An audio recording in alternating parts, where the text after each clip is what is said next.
Sup y'all, it's me, it's your boy Asmongold, and today we got some pretty interesting news regarding YouTube. Now, earlier this year, YouTube talked a lot about adding some sort of a premium service into YouTube, similar to the way that Twitch has Twitch Turbo, Amazon has Amazon Prime, and Hulu has Hulu Plus. All of these different websites have some sort of a premium service that allows you to usually, you pay monthly for it, and you can bypass ads, and you get extra perks that you don't normally have. And YouTube today, I guess yesterday, not the video's out, YouTube announced YouTube Red, okay? And YouTube Red is going to be their version of the premium service. And so before I really get into the details and my opinion, I just want to say that obviously I'm excited for this. I don't really know how this is going to turn out, and this is of course my own first impressions of this. I want to tell you guys the details that I know, but of course I don't really know everything. You know, they just haven't said. And so as more of this becomes available, I might make a secondary video for it, but I'm going to tell you guys where I'm at with this as well. You know, I've been making YouTube videos for a long time, if you guys didn't know that. And also, yeah, I mean, I think I started in like 2008, right? And so I've seen YouTube change and evolve and everything like this, and so I'm really kind of curious to see how this is going to go, and I do have a lot of concerns, questions, and comments that I kind of want to get out there and talk to you guys about, you know, just to kind of, I don't know, like vindicate myself and my own opinions on it. So before I really get into, you know, the details here, you know, at least my opinions, I do want to talk about what does YouTube Red, what is it, okay? And so it is a premium service that you pay $10, okay, it's $9.99. It's $10. You pay $10 for it, and you get a number of different perks. One of the perks is that you don't have to watch ads on YouTube anymore. Another perk is that you can download videos onto you know, your computer, I believe, and also your phone, and you can watch them offline, which is a really nice thing to have. Also, use another music service thing with it. I think you can build playlists and stuff like that. I'm not entirely sure about that. I didn't really read into that too much. But also another one of the big things that they have is they're going to be adding some sort of premium content. Now, premium content, one of the main ones that they kind of advertise is PewDiePie, who's you know, he's the biggest person on YouTube. He has like 40 million subscribers or something like that. Well, he's going to be working together with, I believe, the producer of The Walking Dead to recreate some different, I guess, like scary scenes in video games. Now, is this going to be entertaining or not? I think it could be. I'm not really sure, of course, but you know, what they're pretty much doing here is they're adding some sort of premium content similar to the way that Netflix, this is like a parallel that I read. I've been reading about this all day, and one of the parallels that people drew is how Netflix has like House of Cards, and I think they have Narcos. I don't know if that's a Netflix exclusive or not. I think Orange is the New Black is a Netflix exclusive, but I'm not entirely sure about that. I know House of Cards is. And so all of these different series that Netflix has brought out and that are Netflix exclusive, YouTube is trying to kind of emulate that and you know, make this premium exclusive content by working together with some of the really big people on YouTube, like PewDiePie, probably like Markiplier, you know, a bunch of these other people that have huge subscriber bases and huge viewerships, and trying to build people, you know, build this this premium content that's going to allow people to, you know, not really allow them, but kind of make them want to pay extra for this YouTube Red. Now, I'm not really entirely sure how this is going to work because, and those are really the main features that are involved. You know, you've got the $10 price tag that we're about to talk about. You've got the background. You can download these videos onto your phone and you can watch them offline. There's something that has to do with music. I don't really know what that is, honestly. I don't really think there's a lot of details about it. And I did see that the revenue sharing plan was only 55%, and I think that's lower than some of the other music sharing services. So I just don't really know about that. So we're not going to talk about that too much. And of course, the access to premium content as well. If I didn't say before, the most obvious thing is no ads. So the $10 price tag, I think is probably the biggest problem with this YouTube Red. If you want to compare it, YouTube, well, not YouTube, Netflix, I didn't even know how much Netflix was. So, like, I have Netflix, I don't even know how much it is. Apparently, it's $8 a month. So, YouTube Red is going to be $2 more a month than Netflix. And whenever Netflix is delivering these, like, very high quality shows like House of Cards, I mean, I think that won an Emmy, and if it didn't, it should have. And, you know, they have, like, all of these, you know, amazing movies on there. And YouTube does have a lot of really great content, but it still doesn't have the, you know, like, the same production value that goes into that content that went into like something like the Avengers, or you know, it doesn't have that mass draw to it. You know, like you know, all of these things, all of the people who make content on YouTube are very well known, but they don't have the huge, you know, all of the marketing that these other movies do have. And so I think that's going to be a very, very big barrier for people to actually pay for this YouTube Red. And I think that honestly, more than anything, it doesn't really matter. Anything else that I say in this video is second to the price tag, okay? Because that's really what, you know, that's why Walmart's one of the biggest companies in the world. That's why McDonald's was great, because, you know, it's cheap food, and almost always cheap is going to win out. And whenever something is very expensive, especially when it is offering something that can be also, you know, at least in part with Adblocker, and we'll talk about that as well, obtained for free very easily, even in illegal means, you know, you start to, I guess, like run into profitability issues. So I think that that's probably the biggest problem. I think that it would be a lot better if it was maybe $7.99, or at least the same as Netflix. It's just like the idea that it's more than Netflix. To me, it seems kind of, it seems a little bit too high. Now, there could be a reason that it is higher than that, and that's because the revenue sharing, the way that the revenue sharing is going to work with people like myself. Like, so let's say somebody has a YouTube Red account, and they log on and they watch one of my videos. I get a certain amount of that money. YouTube said that the partners are going to receive, you know, like myself or somebody else, are going to receive a majority, and so maybe 55%. Usually that's the split that they go with, and so I would expect to see 55%. And so how is that 55% going to be divided? Like, let's say somebody has a YouTube Red account and they only watch my videos, or they only watch somebody else's videos, and you know, they only watch PewDiePie's videos. Does PewDiePie get $5.50 there, or, you know, $5 if it's 50%, whatever? Or, you know, how does this exactly work? And I think that they're going to be probably doing it by the amount of you know, amount of videos viewed or something like that. Now, I do think that this will probably be a net gain for myself and for other content creators. And the reason for that is that CPM, which is cost per impressions, cost per million, I don't really know why it is like that. I remember reading the AdSense thing. It made no sense to me. It's basically the cost that YouTube, that advertisers pay for 1,000 impressions, 1,000 people viewing their ad.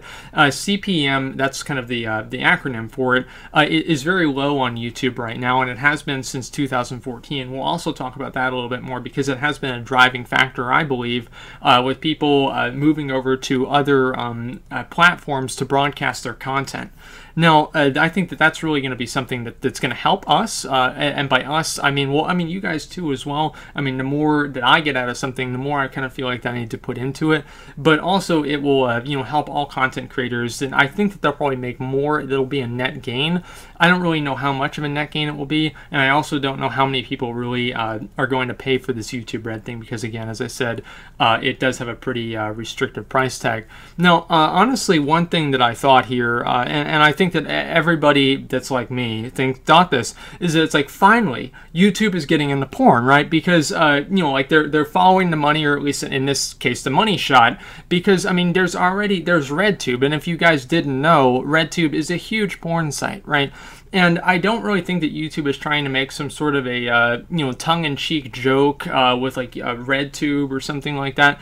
And so I don't really know why they named it that. I wouldn't have named it that, but I'm also not getting paid $1 million from YouTube for being a marketing executive. And so I don't really, I mean, of course, this is all just my opinion, right? But it's not what I would have called it, okay? I'll just say that. It does kind of seem like a lack of awareness to me, that they have this thing, and it's so similar to, it's like literally minus one word and just move the word around, and it sounds the same as a porn website. I mean, like, come on. But I think that a lot of people will kind of feel that way, and it doesn't really matter, I don't think, but it just indicates to me that it's like I would have called it something else, like well, probably not YouTube Plus, because, you know, how well that went with Google, but maybe something else similar to that, like YouTube More, or I don't know. I have no fucking idea, right? And so it's just, I would not have called it, I would call it YouTube Blue, right? YouTube Green, any other, YouTube Purple, all right? Anything besides red. So that's kind of something that I was, it kind of gave me pause, just because it did indicate to me, I guess, like a lack of awareness. Anyway. So what I was saying with the content creators, I think is very important to discuss here, and also ties into, I guess, like my own actions and what I believe to be most other actions that other content creators here on YouTube and on other platforms definitely want to look at here.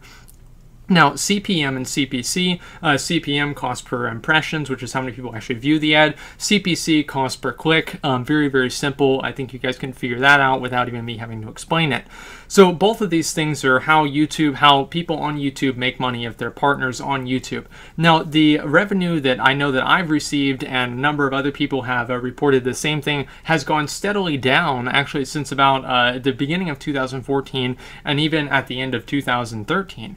And I never have really seen, I contacted YouTube and they never really gave me a definite answer about that. And it's really kind of hard to know why is it going down, why is it going up, anything like that. But what that's really kind of done is that, people who, if you want to have somebody create content for YouTube, we live in a world now where you have to, I guess, like justify your time monetarily to a certain extent. I probably wouldn't play WoW as much as I do unless I was being able to, make videos about it and start making my channel and everything like that. And I really don't spend a whole lot of time doing something that I'm not really getting something out of. And just by the nature of our society, that what you're getting out of it at some level has to be monetary compensation. And so in order to get people to create videos on a daily basis that are very high quality and it will draw in a large audience, those people have to be compensated. And by compensated, I mean paid. That's just the way it goes. It's not like Stephen Colbert goes on the Late Show and he just does it for fun, right?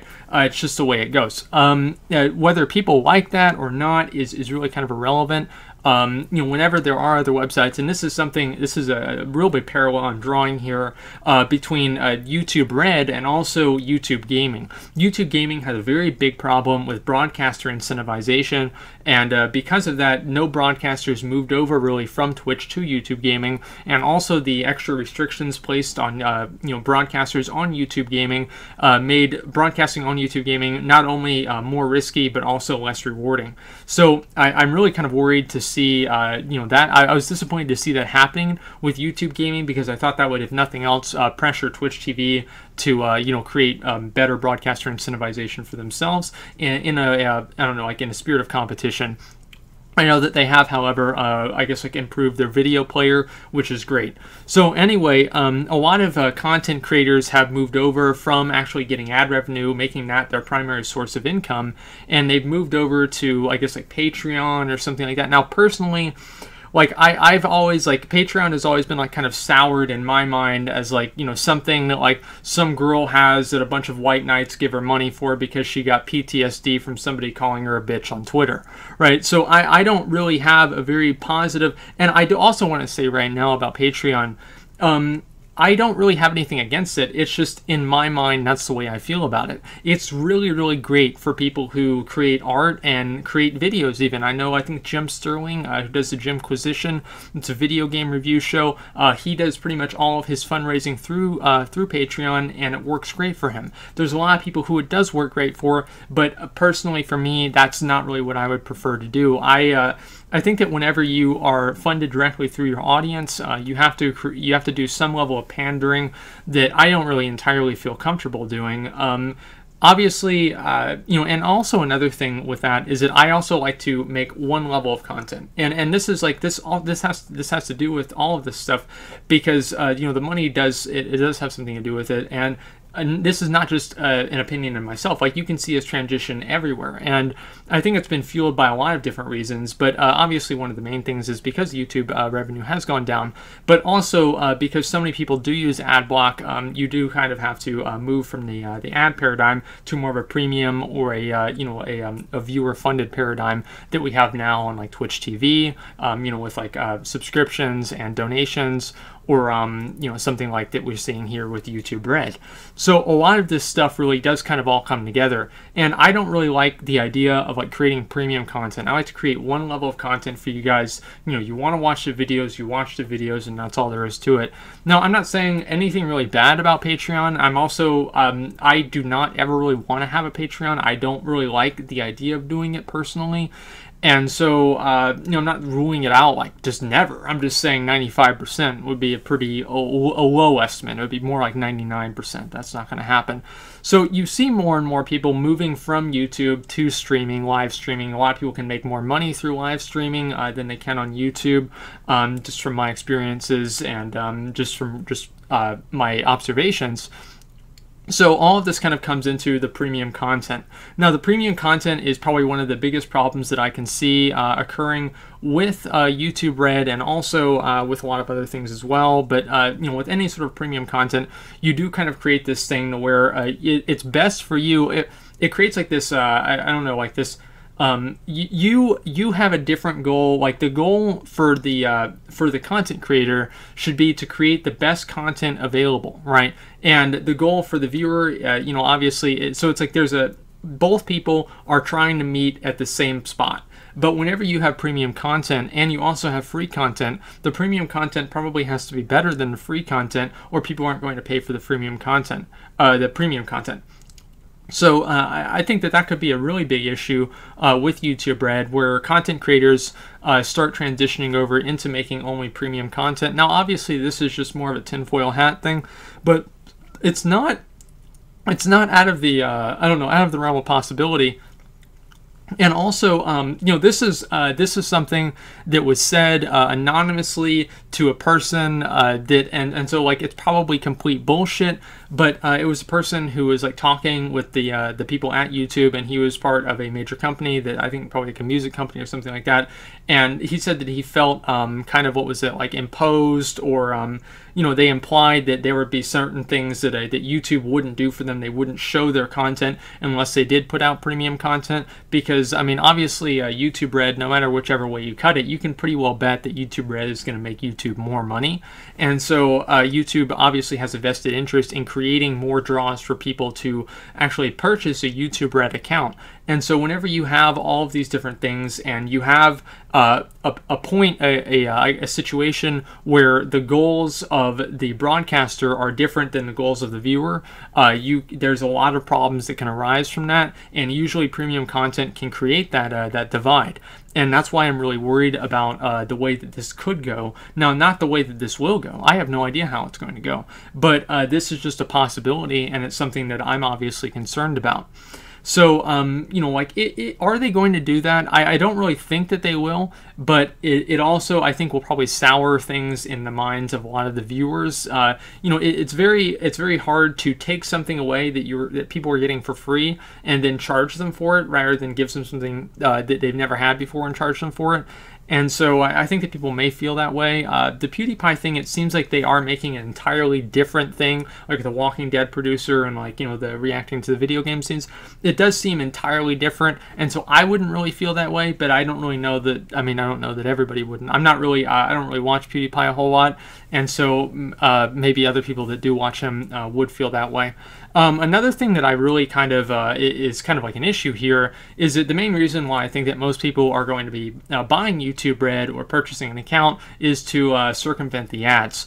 And so then you have a situation where, again, you're paying for something that you can very easily and legally get for free. You know, there's Adblock, there's Adblock Plus, there's a million different things that you can do to block ads. Now, obviously, that doesn't help the content creators, but most people just don't give a shit. And so, you know, I'm not really going to get into is this the right and ethical. I don't. It's a waste of time, right? Waste of time. People are going to do it if they're going to do it. So the whole thing here is that you know, YouTube gaming, or sorry, it's kind of the same thing, really. When I think about it more and more, YouTube Red is kind of trying to make people pay for something that they can already get for free, and it's very easy to get. So I think that that's also going to be a problem with actually being able to sell these subscriptions, especially at $10 again. Now, another thing that I found was kind of odd about the background downloading and the video downloading, and this kind of goes into music. I think that, like, kind of the idea that they have with this is that people download music videos and then they listen to them on their phone while they're at the gym or something like that. Is that there are already a lot of services that do that for people, and those services only download the audio files. And you know, on a phone, whenever storage is limited, you know, I just can't really see somebody downloading an entire playlist of videos. You know, even on like a large phone, you know, you just have so much, you know, storage space with like videos and, you know, like your own videos and pictures and like applications and, you know, operating system data and everything like that. You know, I just don't really see how that's going to be something that people are really going to do a lot. But again, I don't really know. You know, if you guys do that, let me know. But I just don't really think that's the way it's going to go. It seems to me like with all this that YouTube is not really entirely sure where they want to go from where they are now. YouTube hasn't really made a whole lot of what I believe to be really like big groundbreaking changes ever since probably they added live streaming a long time ago. And now we get this YouTube Red thing, and the YouTube was like right on the heels of YouTube Gaming, which was disappointingly a very big letdown for, I mean, if nobody else than YouTube. I'm sure that they expected it to go a lot better than it did, and it sucks, right? And I don't really know what to say about that. Well, I do. I said a lot about it, and just I guess like a TLDR is that if they don't have any incentivization for a broadcaster, there's no reason really that somebody's going to broadcast on there, especially when you have the extra risks. As I said before, I think that YouTube really has to evaluate and look at what they really want to deliver to their viewers and what their viewers really want. It seems to me like this is something that YouTube thinks that viewers want and that viewers don't actually want. That's the way it seems to me, because anybody that wants to view YouTube, like one of the reasoning is, there's been a lot of this with like Apple and now with YouTube where they disguise, like a business decision as, more usability for the consumer. And it's kind of the same thing with this, and I'm not really sure entirely how that's going to turn out. And I know that all companies really do this, but whenever you see something like this, it becomes very apparent, because most people obviously have a problem with ads, and so then they have the ad block, and I don't know, it doesn't really seem like I'm kind of at a loss for words right now with really what to say, because obviously YouTube, I don't know. I really don't know, guys. I'm hopeful that this is going to go well, but I hope it will, but I don't really know if it will, honestly, or not. I think that what it's really going to come down to is they probably are going to have to, in my opinion, like cut the $10 price tag. And if that means less money for the broadcasters or less money for them, I think that just at $10, it's too much money, and especially if you're paying something that people are already getting for free, the ad block, and then the premium content can create a situation where, as I said before, the broadcaster has different goals than the viewer, and I don't really like the idea of premium content, and just more and more, I'm just not really sure how this is going to turn out, and I hope it turns out well. It just seems like YouTube's been making a lot of like kind of odd decisions lately, and ultimately it kind of comes down to creating a situation where broadcasters can feel like they're the best accommodated and incentivized and paid, basically what it comes down to. If another website comes out, that's the same reason why people stream on Twitch and not YouTube, that pays people more money, they're going to go to that website. And so with all these things happening, I wouldn't really be surprised if it's kind of left I think kind of like a gap in the whole like internet video sharing and video streaming service that YouTube isn't really filling as much as they used to. So hopefully they can turn this around and make this out to be something positive, but I'm not really sure how it's going to go now, if for no other reason than just a pretty high price tag. So anyway, guys, let me know what you think. As I said, I'm pretty excited about this. I'm curious to see how it's going to go, and hopefully it goes well, but I think that they do need to make some changes before it actually will. So that's pretty much all I got. Thanks for watching, and like, comment, subscribe.